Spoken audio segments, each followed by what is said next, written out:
like going crazy. This dude called Jerick.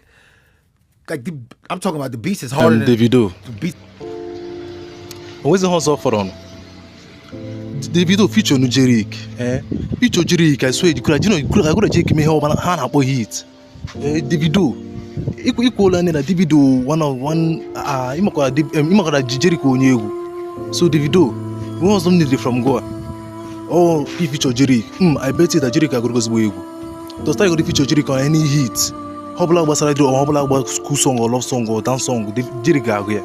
So Davido, you could tell her Jerick so na top na music na Nigeria and Africa. So hobla biko, I come na your Jerick. I come na your Davido biko. Feature Jerick yokate. Even though go hit Davido you were top on na. So Davido biko, I your na your feature Jerick. And I swear Jerick no go disappoint. Thank you biko featuring Jerick. In the nature.